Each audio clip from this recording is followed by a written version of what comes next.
Shalom, shalom. Shalom, shalom. Nous espérons que vous avez passé une bonne semaine. En tout cas, bienvenue parmi nous. Nous sommes en train de parler actuellement du nez. Nous avons découvert comment le nez il est constitué et nous avions entamé les maladies qui peuvent toucher le nez.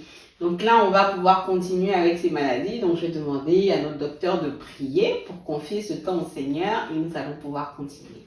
Amen. Seigneur, je voudrais te bénir parce que c'est toi qui nous as façonnés, c'est toi qui nous as créés et tu nous as même créés à ton image. Donc Seigneur, si tu as placé le nez sur nous, c'est parce que c'est important. Et Père éternel, je te remercie pour les connaissances, je te remercie pour les informations que tu nous donnes. Je te remercie Seigneur parce que ça nous aide à comprendre et ça nous aide aussi à réaliser pourquoi il y a ci, pourquoi il y a ça qui se passe dans nos vies. Donc je te bénis et je bénis la vie de mes frères, la vie de mes soeurs, la vie de tous ceux qui suivront cette émission-là pour la gloire de ton nom, au nom de Jésus. Amen.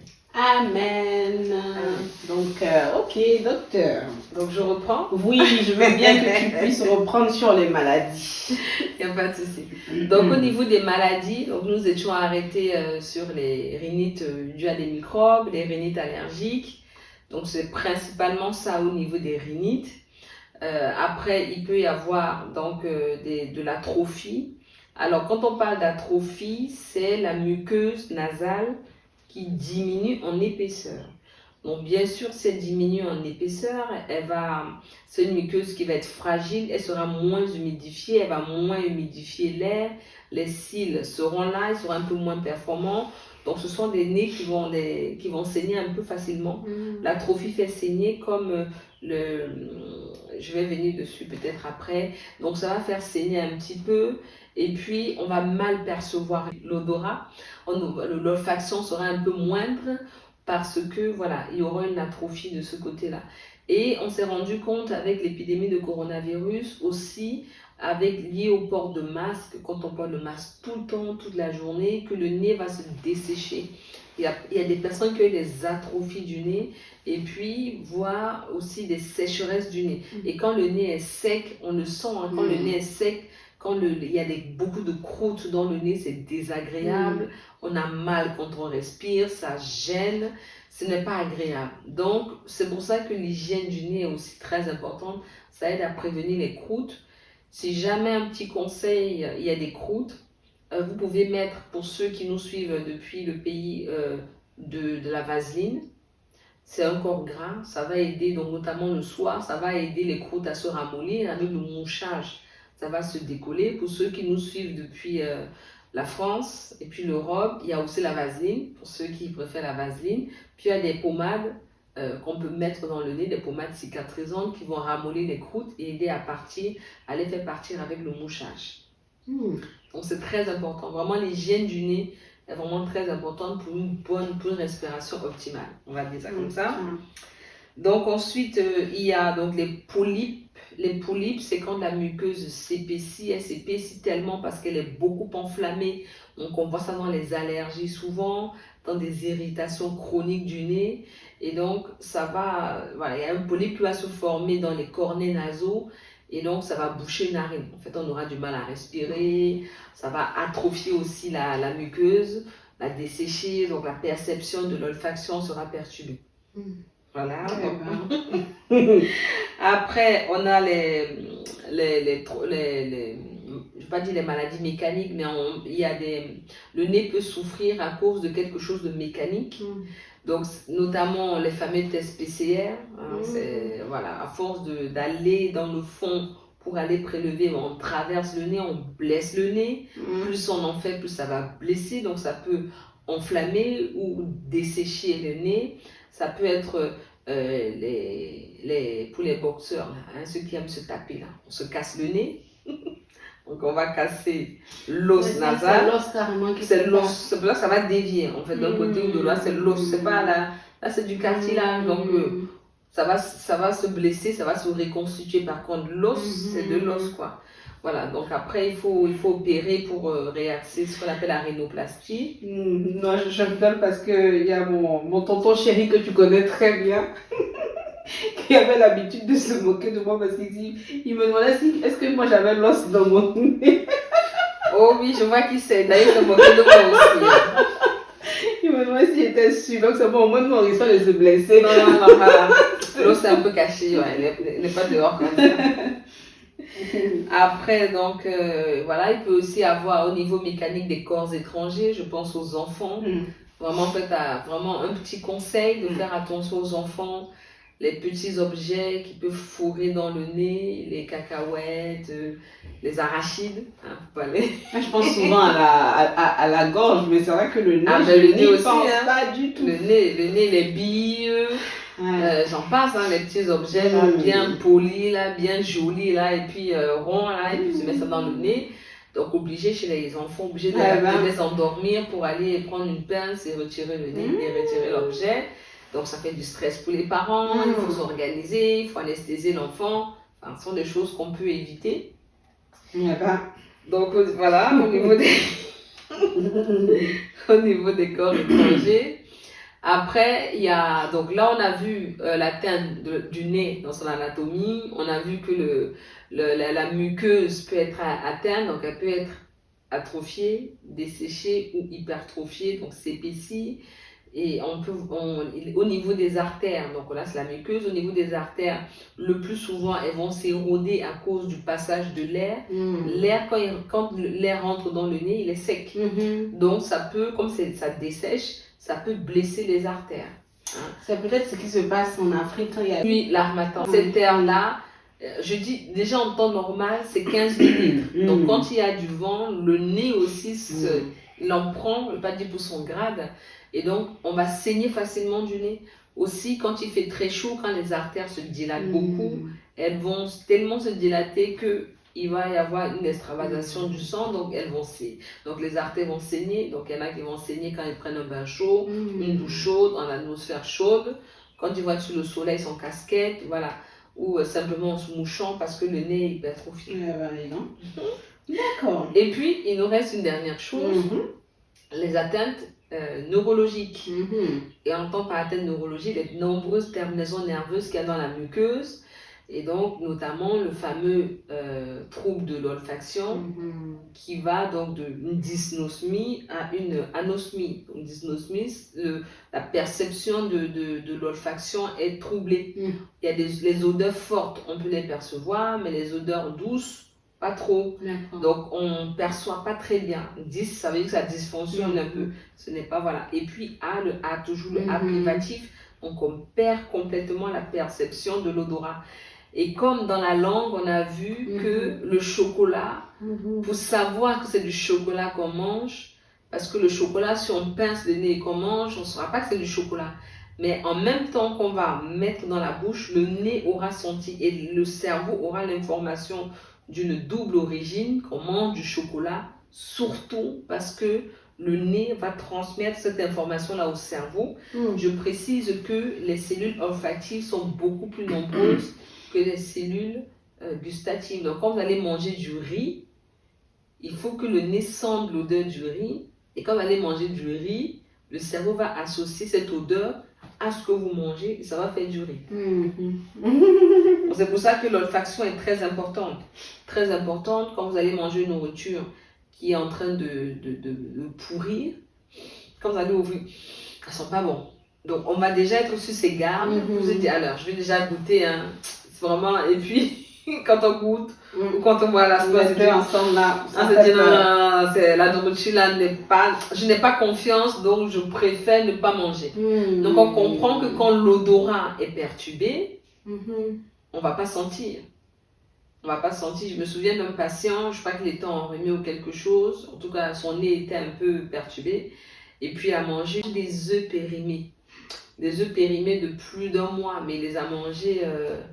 Ça n'était pas rendu compte, il me disait qu'il n'était pas souvent à la maison et puis il a voulu faire une omelette, mais un œuf au plat, on connaît l'œuf au plat, et il s'est empoisonné comme ça parce que son nez n'était pas très performant et quand il a cassé l'œuf, il ne s'est pas rendu compte que l'œuf était plus frais. Donc le nez, c'est vraiment l'instinct de survie. Vous sentez le feu dans votre maison, vous allez sentir le feu. Vous n'allez pas, voilà, on va sentir, donc c'est un instinct de survie. Sentez le feu quelque part, attention. vous sentez l'eau de Javel, vous ouvrez une bouteille qui est aussi claire, limpide que l'eau de Javel.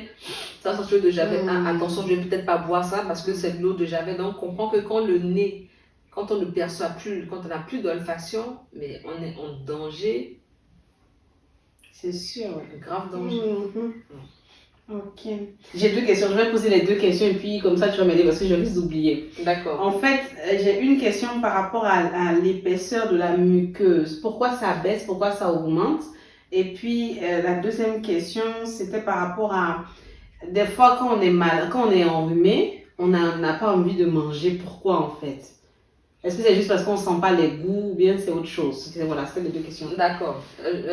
Donc, la muqueuse, l'épaisseur de la muqueuse, elle est liée déjà aux nombreuses couches de cellules qui constituent la muqueuse, mais également à la présence des artères, des veines, des terminaisons nerveuses. Donc, par exemple, dans le cas d'une allergie, le nez va souvent couler. Le nez va couler, donc il y aura beaucoup de morve parce que les artères vont se dilater, on appelle ça donc une vasodilatation, et donc il y aura une fabrication accrue puisque tout sera là en quantité plus qu'importante, plus par rapport à d'habitude pour que la morve soit fabriquée pour évincer l'allergène. Je précise, on ne parlera pour les bronches, que la morve est là pour aider. C'est vrai qu'on veut lutter contre la morve d'auteur. Je n'aime pas avoir le nez qui coule. Oui, moi aussi je n'aime pas avoir le nez qui coule. Mais même si c'est énervant, je sais que c'est un mécanisme de survie, de protection. Qu'est-ce qu'on fait? Marcher dans quelque chose de gluant, on va voir si vous arrivez à marcher bien. Vous allez tomber, donc c'est le même principe. On emprisonne tout ce qui peut être allergène, microbe dans la morve, ils ne pourront plus se déplacer, et puis on se mouche, on éternue, ils s'en vont. C'est ça le but. Maintenant, ce système peut se dérégler. Donc, dans l'allergie, il y aura beaucoup plus d'écoulement parce que la muqueuse est enflammée. Elle sera rouge, etc. Elle peut s'atrophier à l'inverse parce qu'il y aura des mécanismes, ça peut être le tabac. Par exemple, quand on fume le tabac, voilà, chez certaines personnes qui travaillent dans les menuisiers, c'est aussi important qu'ils portent au moins des masques parce que les menuisiers aussi, il y a des cancers des sinus qui sont liés, on le reconnaît aujourd'hui en France comme une maladie professionnelle, les ébénistes, ils ont des cancers des sinus parce que même si le nez filtre, à un moment de se saturer, donc voilà, ça transforme, ça va faire une mutation de la muqueuse en une autre muqueuse plus résistante qui va devenir cancéreuse après. Donc il y a des métiers comme ça, donc il y a des choses qu'on va respirer, la fumée, ou rentrer dans une pièce qui est restée enfermée longtemps poussiéreuse, aller éternuer, et voilà, ça va enflammer, et la fumée aussi, la fumée va brûler carrément, donc ça va dessécher. Donc il y a plusieurs facteurs, c'est pour ça que l'hygiène du nez est importante, et que autant la muqueuse enflammée, on a ce qu'on appelle des corticoïdes nasaux pour essayer de diminuer, donc d'entraîner une vasoconstriction, autant quand c'est desséché, on n'a rien. D'accord. On n'a rien pour soigner le nez desséché. Et donc la deuxième question, c'était par rapport à pourquoi on ne mange pas. Voilà. Quand on est enrhumé en général, il n'y a pas que le nez qui souffre. Quand on est enrhumé, selon le virus qui va infecter ou l'allergie, parce que parfois on peut être aussi fatigué dans l'allergie, il y aura une fatigue. Cette fatigue-là, elle est due au fait que le corps va considérer que la fonction de nutrition n'est pas essentielle pour le moment. Donc, il va mettre la fonction de nutrition sur pause et il va prendre ce qu'on a pour fabriquer des molécules inflammatoires pour nous défendre. Donc, c'est cette lutte-là qui fait qu'on n'a pas très faim. Et en plus, comme en général, on n'a pas l'odorat, ça donne pas très envie de manger aussi. Ok, très bien. Merci beaucoup. Mais je me demandais si c'était juste parce qu'on sentait rien qu'on ne voulait pas manger. Maintenant, j'ai une autre question qui vient là. En fait, les sinus, on les dissocie carrément du nez. C'est ça que... Voilà. Quand on parle du nez, on parle... ils n'ont pas les mêmes fonctions. Parce qu'ils n'ont pas la fonction d'olfaction, ils n'ont pas la fonction... Eux, leur fonction, c'est d'alléger la face. Voilà, ce sont les trous d'air. On en a 2 là. On en a 2 ici. Puis dans l'arête du nez, là, prolongement de l'os, on a des sinus. Et eux, ce sont vraiment des poches d'air, si je puis dire, qui sont là pour alléger la tête. D'accord. Parce que le cerveau pèse lourd et les os aussi du visage pèsent lourd. Et si on a l'impression que c'est léger, c'est parce qu'il y a des poches d'air. Donc, quand on a une sinusite, quand c'est infecté et qu'il y a de la muqueuse qui produit beaucoup de sinus, on a la tête lourde. On peut avoir des maux de tête parce qu'on sent la tête lourde. D'accord. Donc, ça, la sinusite ne vient pas du nez, ça vient vraiment des sinus qui se ça. Alors, comme j'ai dit dans l'émission précédente, les sinus se vident dans le nez. Vide. Donc, si le nez est enrhumé, qu'il n'y a pas une bonne hygiène, ça va de l'autre côté aussi. Et que ça bouche les ostias, donc les orifices d'abouchement des sinus, le nez, les sinus ne vont pas s'évacuer parce que c'est évacué. C'est bloqué. Ça va se bloquer et ça peut s'infecter. C'est là où on parle de sinusite bactérienne, quand c'est une bactérie ou juste une sinusite virale. D'accord, ok. Bon, merci beaucoup. Très bien. Alors là, donc je pense que, alors moi, en tout cas, je n'ai plus de questions comme ça. Sur la partie médicale, on va enchaîner un peu, on va commencer parce qu'avec le timing, on peut commencer avec la partie spirituelle. Je suis. Ok, alors, donc, on a entendu, en tout cas moi j'ai entendu pendant que tu parlais qu'on allait faire le focus sur le côté olfaction pour parler du côté spirituel. Donc, est-ce que tu peux commencer à nous expliquer c'est quoi le lien alors avec le spirituel? L'image la plus simple, c'est il y a une situation qui se passe et on dit j'ai eu du pif. Donc ce pif-là, on dit j'ai eu du nez. Donc ce nez, j'ai eu du discernement. Donc l'olfaction, autant, voilà, les odeurs, le nez va nous permettre de discerner les odeurs. Je parle du nez physique. Hein. L'odeur d'une nourriture bonne, d'une nourriture pourrie, l'odeur de quelque chose, voilà, une chaussure propre, neuve, une chaussure qui a traîné dans la boue, une chaussure qui a marché sur du caca du chien, une chaussure dont le pied a macéré un petit peu, dans laquelle on a transpiré. Donc, le nez va permettre de discerner plusieurs odeurs par une mémorisation. Je précise, j'ai oublié de le dire, tout comme les yeux, tout comme la langue, le nez ne fait que transmettre au cerveau l'information qu'il capte. C'est le cerveau qui interprète. Donc, c'est très important.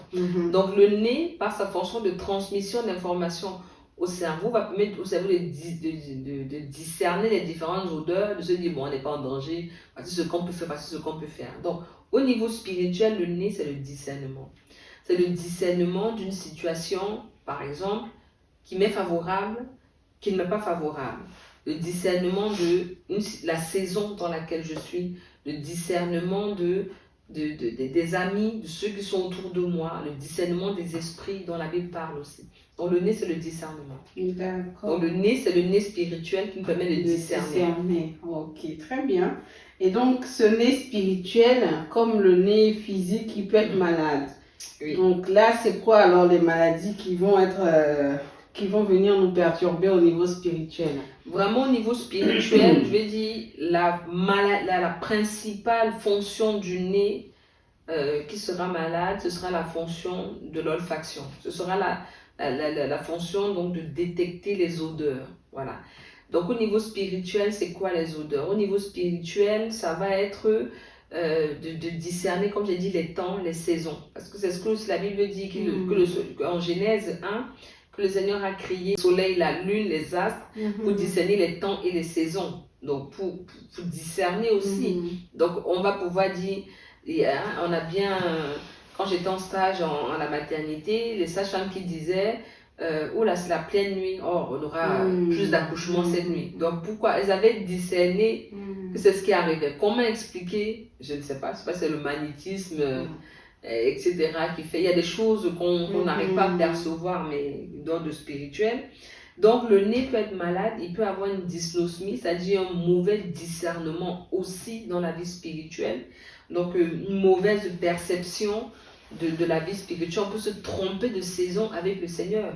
On peut se tromper de saison dans sa marche avec le Seigneur. On peut se tromper dans les choix d'amis. Hein, j'ai écouté aujourd'hui un témoignage quelque part d'une femme, d'une amie qui a amené son amie dans l'erreur. Pour la fille qui a été victime, elle était une bonne amie de la coupable, alors que pour la coupable, la victime n'était pas son amie, c'était juste, il fallait qu'on la piège, quoi. Je sais pas, c'est chair à canon l'exemple, quoi. C'était quelqu'un qu'il fallait piéger. Donc, discernement, c'est très important de discernement, c'est ça, la finesse des odeurs, la finesse, c'est ça, c'est quelque chose de fin. C'est pour ça que dans certains métiers, quand le nez, les onologues, les spécialistes du vin, quand ils peuvent tout avoir tout, mais s'ils n'ont pas le nez, ils sont morts dans le travail. Donc, pour nous chrétiens, si on n'a pas le nez, on va dire qu'on est dans le combat spirituel un peu hagard. Voilà, c'est important de savoir, c'est important, voilà, de cette finesse de nez. D'avoir le nez. Donc, avoir une dysnosmie, ça trouble le nez. Il y a des moments où on va discerner, des moments où on ne va pas discerner, des moments où on va savoir que c'est la volonté de Dieu, des moments où on ne saura pas, des moments où on sera perdu, des moments où, vas-y, mais je ne sais pas où je suis là en fait, je ne sais pas où Dieu veut m'emmener. Parfois, on ne sait pas tout, mais le Seigneur nous a forcément dit quelque chose, nous a forcément donné le Saint-Esprit nous a forcément transmis des directions, des guides qu'on n'a pas suivis, qu'on n'a pas discernés, qu'on n'a pas perçus. Et c'est là où on peut tourner en rond dans la même classe et ne pas avancer avec le Seigneur. Donc oui, le nez peut être malade. Donc là, ça devient une confusion. On est dans la confusion. Et effectivement, on est confus parce que comme on n'arrive plus à percevoir dans quelle saison, où est-ce que le Seigneur nous amène, où est-ce qu'on va se planter, hein, on va se tromper, on va commettre des erreurs, on va se faire berner, on va se faire, voilà. Donc, attention, le nez spirituel peut être malade. Il peut aussi avoir une anosmie, donc une perte totale du discernement. Et donc là, vraiment, là, c'est vraiment l'image me vient encore du combattant sur le champ de bataille qui ne sait plus quoi faire. Il est tellement perdu, il a ses armes, il a toute son armure, il a tout ce qu'il faut, mais il est comme ça, il est complètement perdu. Il est complètement perdu et lui, il a la merci de l'ennemi parce qu'il n'a plus de discernement. C'est-à-dire que le diable peut, même sa chair peut le guider, le diable peut suggérer des pensées qu'il va suivre parce qu'il ne sait même plus où il va. Voilà. Qui lui parle. C'est ça. Et il y a, donc c'est ça, une perte de discernement, on navigue à vue, perte de repère, on ne croit plus aux promesses, le diable joue de nous. C'est ce que j'avais écrit, qu'on n'est plus connecté, on est ballottant, on suit n'importe qui, n'importe quelle doctrine. On peut avoir attention, que ce soit même dans la vie de tous. Je prends déjà l'exemple sur le plan physique. On peut avoir un bon nez et avoir des odeurs qui saturent le nez. Par exemple, si vous respirez du poivre, même si vous avez un nez fin pendant un temps, voilà, vous n'arriverez plus à percevoir. Et parfois, on peut avoir un bon discernement. Et puis le diable va venir souffler quelque chose devant notre nez spirituel. Et pendant un temps, cela va désorienter. Et durant ce temps-là, il va profiter pour faire quelque chose. Parce qu'il rôde tout autour de nous, cherchant qu'il va dévorer là. Pour dévorer là, il va nous dévorer quand on est hagard, quand on ne sait plus où on est, quand on est sur le champ de bataille, quand on ne sait plus, qu'on n'a plus le discernement de savoir quelle est la direction qu'on prend. Quand on tourne en rond, là, on fait le tour, on fait le tour, on fait le tour. Et puis c'est là où le diable va se dire c'est une proie facile. Ça. Amen. D'accord, très bien. Donc on a vu les maladies qui peuvent arriver. Donc on a ces deux maladies là. Voilà, principalement l'infection. On va arrêter là, on va essayer de développer ça à la prochaine émission. Très bien, je vais prier. Amen. Éternel, nous te bénissons parce que tu nous aimes, nous te bénissons parce que tu es toujours avec nous, nous te bénissons parce que le Saint-Esprit est là, Seigneur, pour nous parler. Mais si nous ne savons pas entendre sa voix, Seigneur, j'ai envie de dire que cela ne sert à rien.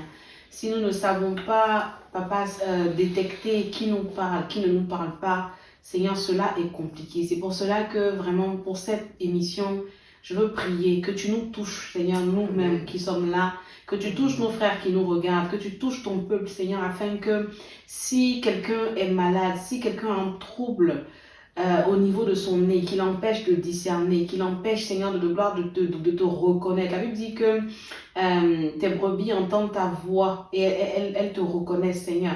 Je veux vraiment prier que tu nous aides à te reconnaître, que tu nous aides à pouvoir sentir l'odeur de ton parfum, papa. Que nous puissions savoir quand nous sommes dans ton atmosphère, quand c'est l'ennemi qui est là, Seigneur, que nous puissions le sentir afin que nous soyons toujours sur nos gardes et que nous puissions être toujours prêts à combattre. Seigneur, donne-nous d'être des combattants qui t'honorent, donne-nous d'être des combattants qui savent écouter les instructions de la bonne personne et d'aller dans le bon sens au nom de Jésus. Vraiment que ta paix repose sur chacune des personnes qui nous entendent, que ta paix repose sur ton peuple entier et que dans le nom de Jésus, nous soyons vraiment soutenus, Seigneur, par ta présence, par ton amour. Vraiment, bénis cette émission encore. Laisse-nous, Père éternel, dans ta paix et que toute la gloire te revienne au nom de Jésus. Amen. Amen. Alors, donc, on va se retrouver la semaine prochaine. Si vous avez aimé, partagez pour que plusieurs soient bénis.